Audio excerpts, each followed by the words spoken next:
Nabi Musa saja dakwahnya juga seperti Nabi Muhammad SAW. Nabi Musa diperintahkan oleh Allah, coba lihat dalam surat An-Nazi'at, untuk pergi menghadap Fir'aun, untuk mendakwahkan Fir'aun, mengajak dia ke jalan yang benar. Apa yang diminta oleh Nabi Musa di hadapan Fir'aun? Seorang tiran, seorang raja yang begitu kejam. Idhab ila Fir'auna innahu tagha. Wahai Musa, pergilah engkau menghadap Fir'aun itu. Bukan untuk minta-minta jabatan, bukan untuk bawa proposal, bukan untuk minta dunia kepada pemerintah Fir'aun. Tidak. Innahu tagha. Karena dia adalah orang yang melampaui batas, kata Allah Subhanahu wa taala. Maka apa yang diminta oleh Allah Subhanahu wa taala kepada Musa untuk mendakwahkan kepada Fir'aun? Faqul hallaka ila an tazakka.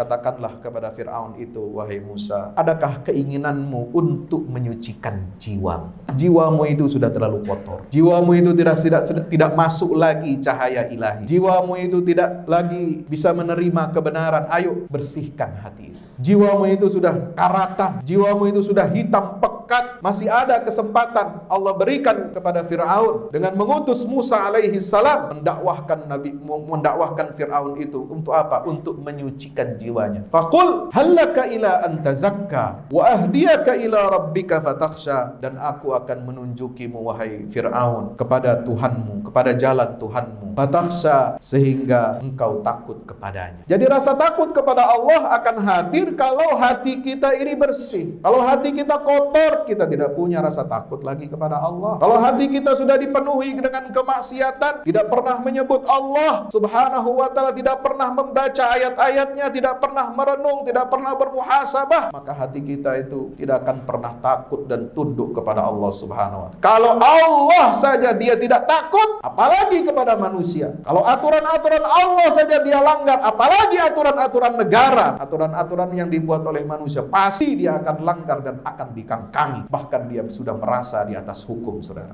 Na'udzubillah, tsumma na'udzubillah min zalik. Maka ini penting bagi kita melihat dan menengok bagaimana kita mendakwahkan diri kita. Mari kita dakwahi diri kita sebelum mendakwahi orang lain. Mendakwahi diri kita agar kita senantiasa mendekatkan diri kepada Allah, menyucikan jiwa dan hati kita untuk senantiasa ingat kepada Allah Subhanahu wa taala.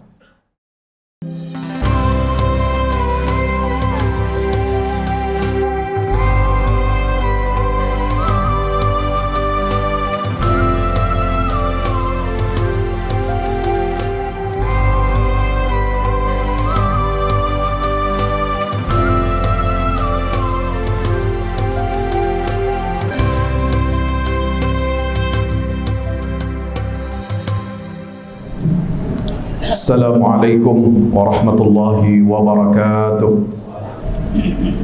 Innal hamdalillah nahmaduhu wa nasta'inuhu wa nastaghfiruhu wa nastahdihi wa na'udzu billahi min shururi anfusina wa min sayyiati a'malina.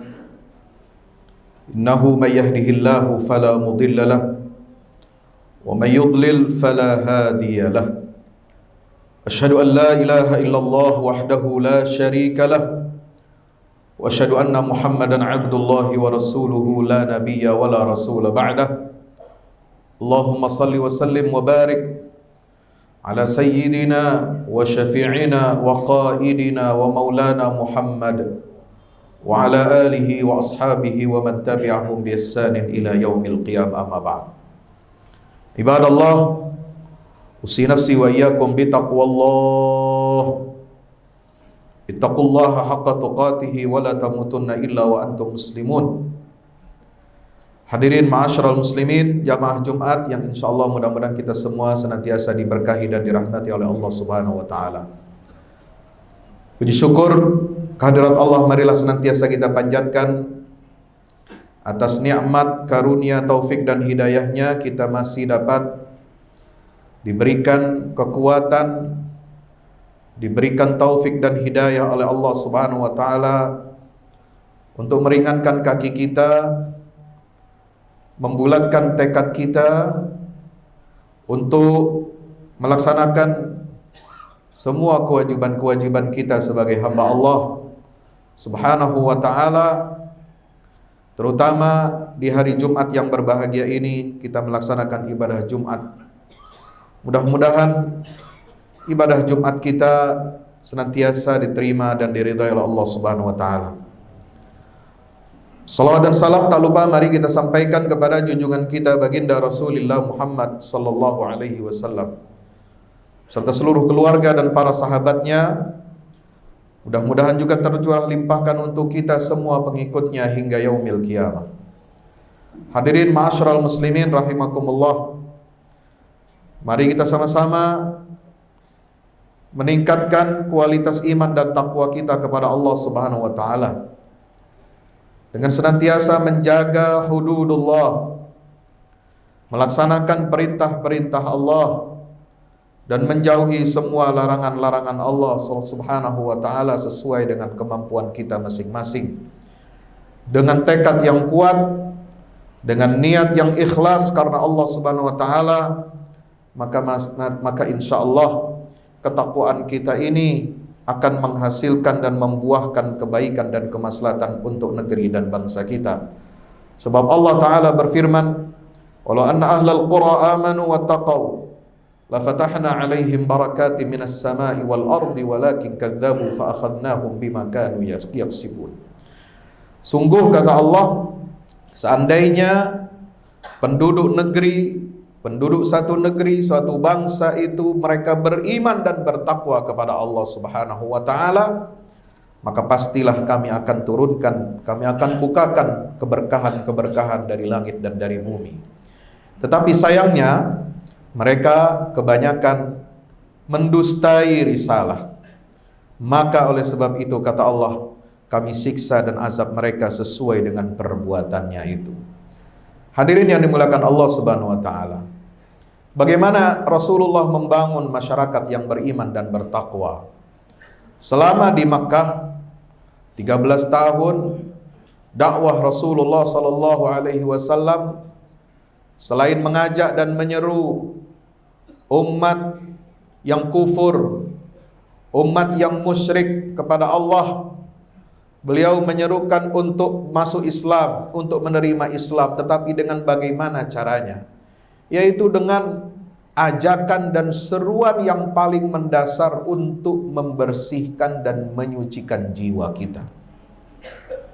Maka inti daripada dakwah Rasulullah di periode Makkah adalah at-tazkiyah, menyucikan hati dan jiwa manusia ini dari kekotoran-kekotoran yang namanya kemusyrikan, kekafiran, dan juga kemunafikan pada periode Madinah. Ketika Nabi Ibrahim alaihi salam berdoa kepada Allah yang direkam di dalam surah Al-Baqarah 129, Rabbana wab'ats fihim rasulan min anfusihim yatlu 'alaihim ayatihi wa yu'allimuhumul kitaba wa yuzakkihim innaka antal azizul hakim. Nabi Ibrahim berdoa memohon kepada Allah untuk diutus kepada umatnya di akhir zaman ini seorang nabi dan rasul yang menjalankan 3 fungsi. Yaitu yang pertama adalah membacakan ayat-ayat Allah, memperkenalkan ayat-ayat Allah kepada manusia. Yang kedua adalah mengajarkan kitab dan hikmah. Dan yang ketiga menyucikan jiwa mereka. Dan itu dijawab oleh Allah Subhanahu wa taala dengan diutusnya Nabi kita Muhammad sallallahu alaihi wasallam yang membawa dan melaksanakan 3 misi itu. Tetapi yang berbeda dari ayat Al-Baqarah 129 dengan 3 ayat yang lainnya memiliki redaksi yang sama adalah Allah mendahulukan wa yuzakkihim, baru setelah itu yu'allimuhumul kitab wal hikmah. Kalau dalam doa Nabi Ibrahim itu urutan tazkiyah nomor 3. Tapi di ayat ketika Allah membicarakan di dalam surah Al-Jumu'ah ayat 2, kama arsalna dalam surat Al-Jumu'ah walladzi ba'atsa fil ummiyina rasulan minhum yatlu 'alaihim ayati wa yuzakkihim. Tazkiyah itu membersihkan hati dan jiwa manusia itu nomor 2. Baru setelah itu ilmu. Di ayat yang berikutnya juga di surah Al-Fath, di surat Al-Muzammil, kama arsalna fikum rasulan minkum yatlu 'alaikum ayatina wa yuzakkikum wa yu'allimukumul kitab wal hikmah. Juga disebutkan fungsi yang kedua sebelum ilmu adalah tazkiyah, membersihkan dan menyucikan jiwa manusia. Demikian pula di dalam surah Ali Imran ayat 164, laqad mannallahu 'alal mu'minina idz ba'atsa fihim rasulan min anfusihim yatlu 'alaihim ayatihi wa yuzakkihim wa yu'allimuhumul kitab wal hikmah. Masyaallah muslimin rahmati Allah, apa artinya perbedaan komposisi dan urutan fungsi misi yang dibawa oleh Nabi kita Muhammad SAW untuk didakwahkan kepada umat manusia? Tidak seperti doanya Nabi Ibrahim alaihi salam, karena penyucian jiwa itu lebih utama dan lebih dahulu harus ditanamkan sebelum kita diberikan dan dimasukkan ke dalam otak kita ilmu pengetahuan. Banyak orang pandai, orang pintar, tetapi hatinya kotor. Dan ini yang menyebabkan masalah di mana-mana. Masalah di dalam rumah tangga, masalah dalam kehidupan pribadi, masalah dalam kehidupan bermasyarakat, apalagi berbangsa dan bernegara, semua terjadi karena banyak orang pandai, orang pintar, bukan karena orang bodoh. Bukan karena orang miskin, tapi orang pandai, orang pintar, berpendidikan tinggi, jabatannya mentereng, berbintang-bintang lah pokoknya. Tapi kelakuannya itu tidak ubahnya seperti iblis laknatullah. Kenapa? Karena hatinya tidak pernah ditata. Hatinya tidak pernah diberikan nutrisi. Hatinya tidak diberikan vitamin sebagaimana kita memberikan kepada tubuh kita hak-haknya untuk makan, untuk minum, diberikan suplemen-suplemen, vitamin-vitamin. Tidak sebagaimana kita memberikan, memasukkan ke dalam otak kita, akal kita, ilmu-ilmu, pengetahuan-pengetahuan. Bahkan yang terbaru, terupdate pun kita selalu belajar untuk meningkatkan skill kita, kemampuan kita. Tapi hati kita terbelakang. Hati kita mati. Hati kita tidak berdaya guna. Hati kita tidak hidup. Karena itulah yang menyebabkan begitu banyak musibah dan bencana-bencana malapetaka yang ada pada diri kita, keluarga kita, juga masyarakat dan bangsa negara kita ini. Masyaallah muslimin rahmati Allah. Maka di dalam ayat-ayat surah Makkiyah selalu ditekankan qad aflaha man tazakka di surah Al-A'la wa dzakara asma rabbih fasalla bal tu'thirunal hayatad dunya. Sungguh telah beruntung orang yang mau menyucikan dirinya. Dengan apa? Dengan keimanan, dengan nutrisi iman, dengan nutrisi takwa kepada Allah Subhanahu wa taala, dengan menjalankan perintah-perintah agama, dengan menjalankan salat 5 waktu, dengan berzikir dia kepada Allah, dengan bersalawat dia untuk Nabi kita Muhammad sallallahu alaihi wasallam, dengan membaca Al-Qur'anul Karim, dengan melakukan hal-hal yang diperintahkan oleh Allah. Itulah cara kita membersihkan dan menyucikan diri kita. Makanya di dalam ayat berikutnya dikatakan wa dzakara asma rabbih fasalla. Dia senantiasa mengingat, menyebut nama Allah. Karena nama Allah ini banyak sekali dipinggirkan. Kita hanya menyebut nama keluarga, kita hanya menyebut nama institusi, kita hanya menyebut nama pemimpin, kita hanya menyebut nama negara, tetapi nama Allah disingkirkan dalam kehidupan kita. Inilah kemunafikan yang terjadi di tengah-tengah kita, sehingga hati kita tidak pernah bersih. Karena yang memiliki hati ini adalah Allah Jalla Jalaluh, yang menciptakan nyawa, yang menciptakan tubuh kita dan memberikan nyawa serta akal bagi pikiran kita adalah Allah Subhanahu wa taala. Maka kalau tubuh kita ingin mengerjakan perbuatan yang baik, kalau akal pikiran kita akan mengarahkan kita, mendrive kita untuk bekerja dengan baik sesuai dengan aturan-aturan yang ada, maka hati kita harus tersambung dan terhubung dengan Allah Subhanahu wa taala, zat yang menciptakan hati kita. Hati inilah yang mendrive akal pikiran kita. Hati yang mendrive seluruh aktivitas tubuh kita. Kalau hati kita rusak, hati kita kotor, maka tubuh kita akan mogok, akal pikiran kita juga akan mampet dan tidak akan bisa melakukan hal-hal yang baik. Masyaallah muslimin rahmati Allah, penyakitnya adalah kata Allah, bal tu'thirunal hayatad dunya. Kenapa?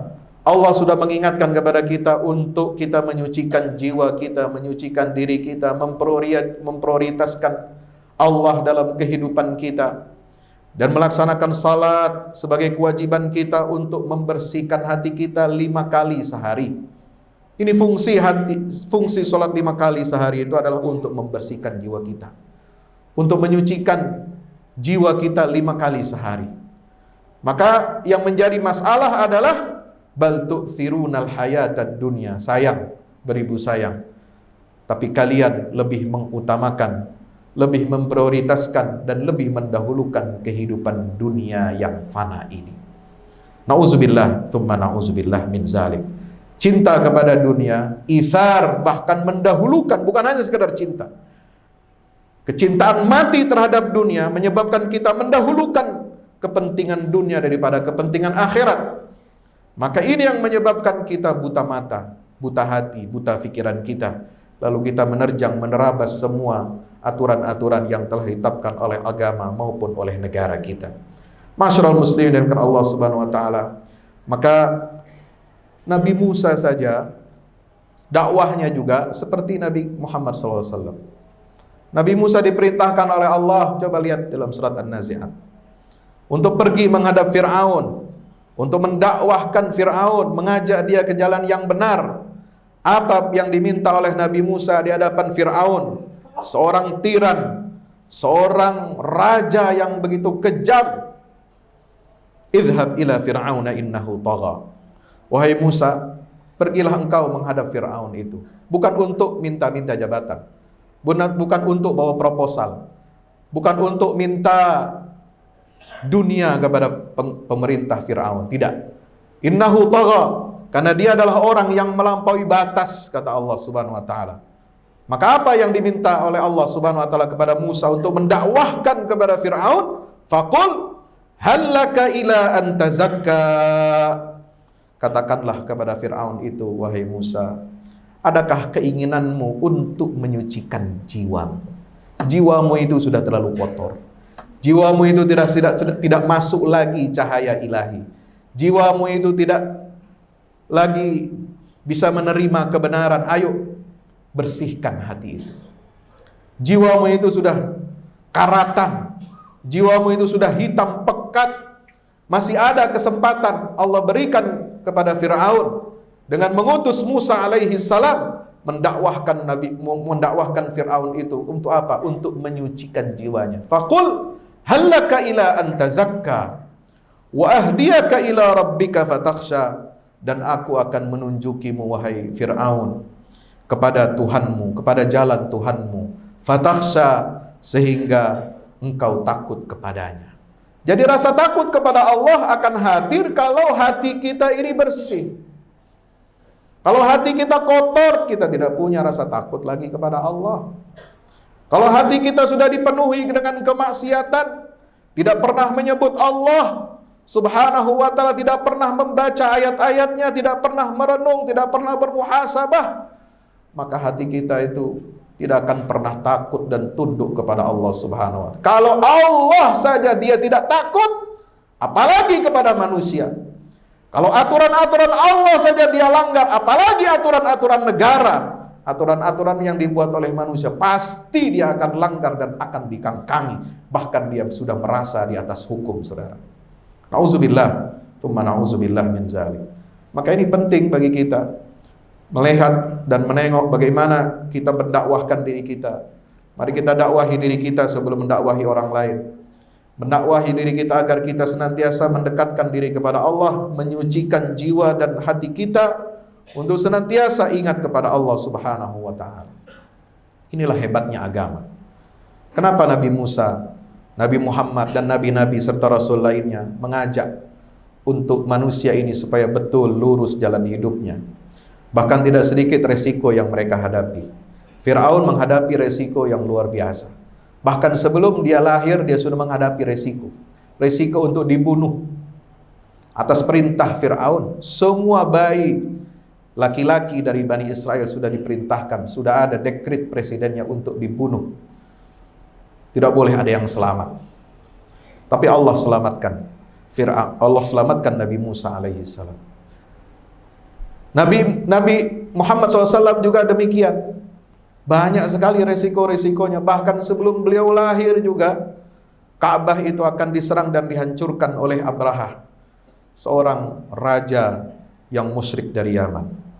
Demikian pula nabi-nabi yang lain, tidak terhitung jumlahnya mereka ini. Mereka berjuang, mereka menghidupkan risalah Allah, mereka berdakwah kepada manusia ini untuk apa? Menerangi cahaya Allah masuk ke dalam hati manusia, untuk membersihkan dan menyucikan jiwa-jiwa manusia yang kotor, yang lacur, yang zalim, yang berbuat tidak adil dan zalim.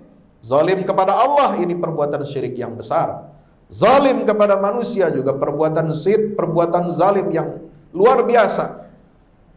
Siksanya dari Allah Subhanahu wa taala. Maka mari kita bersihkan hati kita. Senantiasa kita jadikan agama ini sebagai pedoman.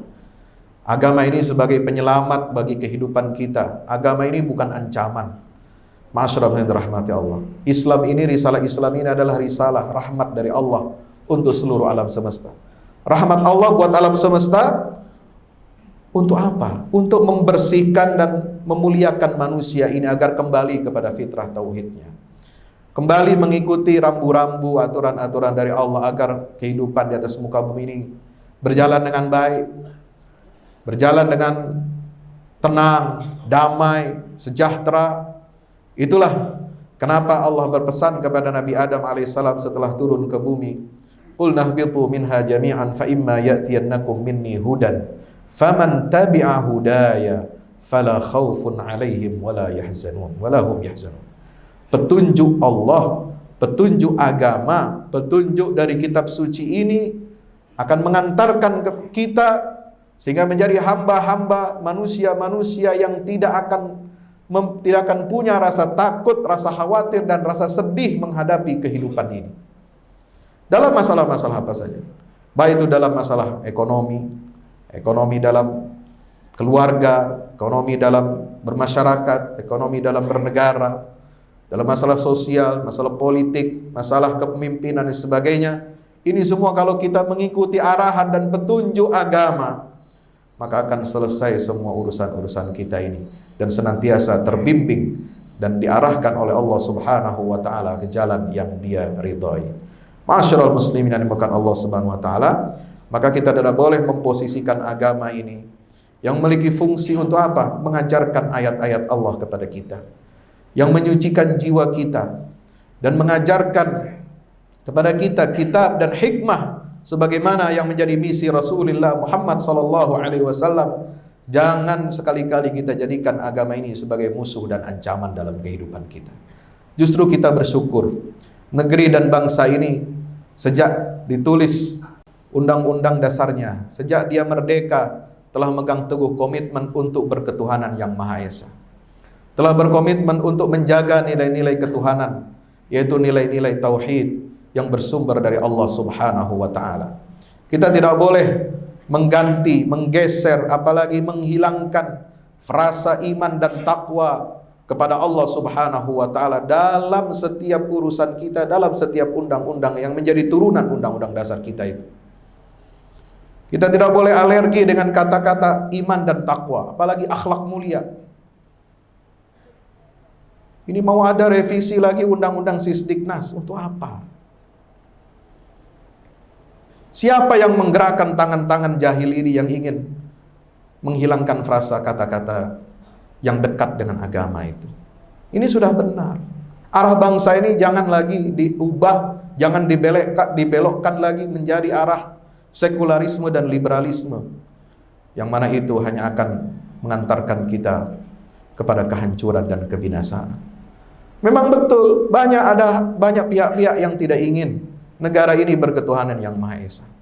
Banyak yang alergi, tidak sedikit yang alergi kata-kata iman, takwa dan akhlak mulia ada dalam undang-undang pendidikan nasional kita. Kenapa?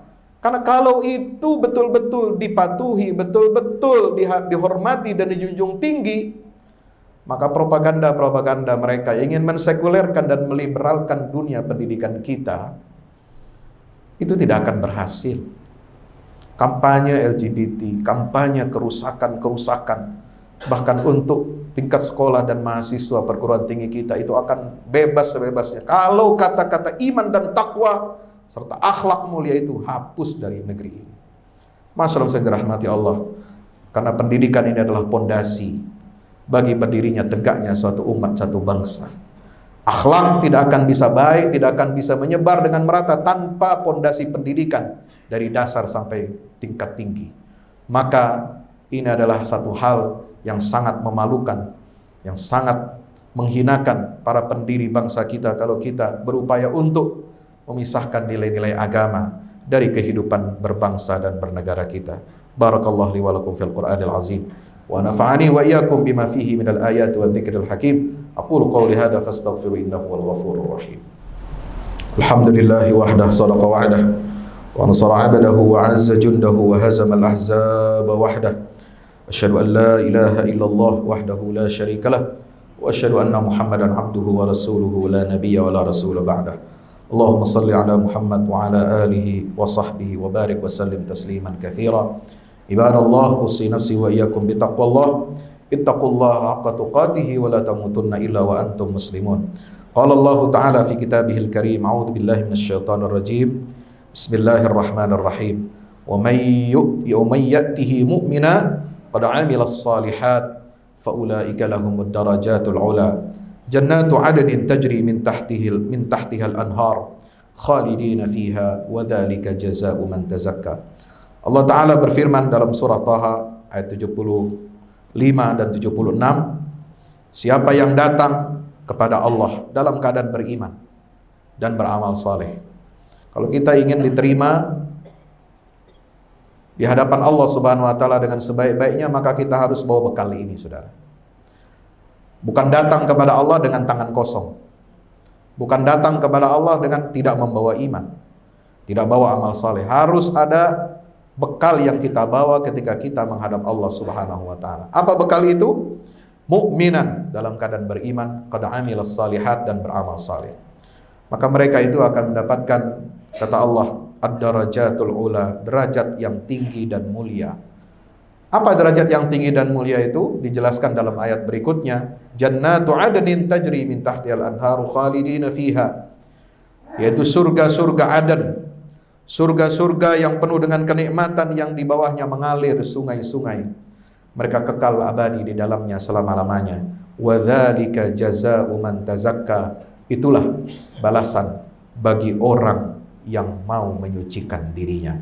Itulah tazkiyah, yaitu beriman, beramal saleh, senantiasa kita jaga diri kita dan keluarga kita dari siksa api neraka, jaga negeri ini dari kebangkrutan dan kehancuran.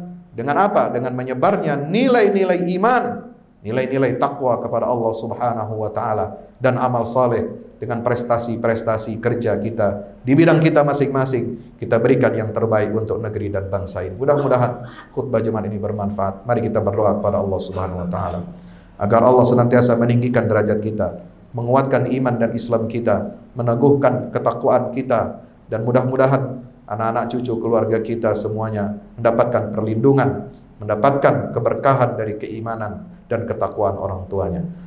Allahumma salli ala Muhammad wa ala ali Muhammad. Allahumma ighfir lil muslimin wal muslimat wal mu'minin wal mu'minat al ahya'i minhum wal amwat innaka ya rabbana sami'un qaribun mujibud da'awat. Allahumma ansuril Islam wa 'izzal muslimin wa 'ali bi fadlika kalimatil haqqi ila yaumiddin. Allahumma ansur man nasara ad-din wa akhdhul man khadhala al-muslimin. Allahumma arinal haqqa haqqan warzuqna ittiba'ah wa arinal batila batilan warzuqna ijtinabah. Rabbana zalamna anfusana wa illam taghfir lana wa tarhamna lanakunanna minal khasirin. Rabbana la tuzigh qulubana ba'da idh hadaytana wa hab lana min ladunka rahmah innaka antal wahhab. Rabbana atina min ladunka rahmah wa hayyi lana min amrina rashada. Rabbana atina fid dunya hasanah wa fil akhirati hasanatan wa qina adzaban nar. Wa sallallahu ala nabiyyina Muhammad wa ala alihi wa sahbihi wasallam walhamdulillahi rabbil alamin wa aqimis salat.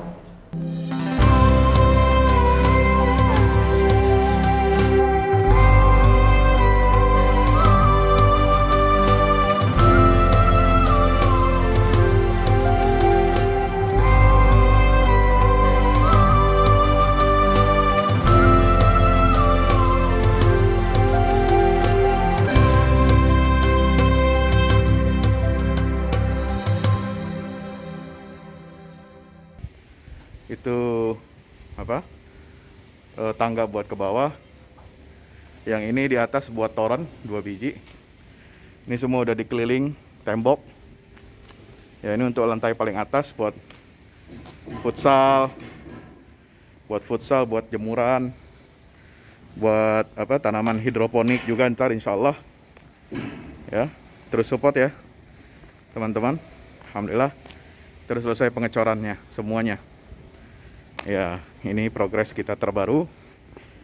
Dan jadi buat olahraga, buat utilities ya, multiguna. Nah, kita turun sini semua. Ini lantai 3.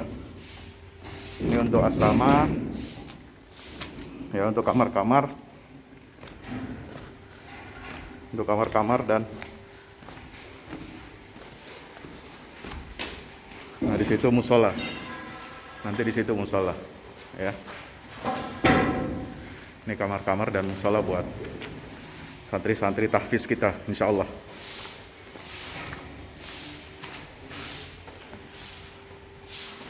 Nah, ini lantai 2 kita turun.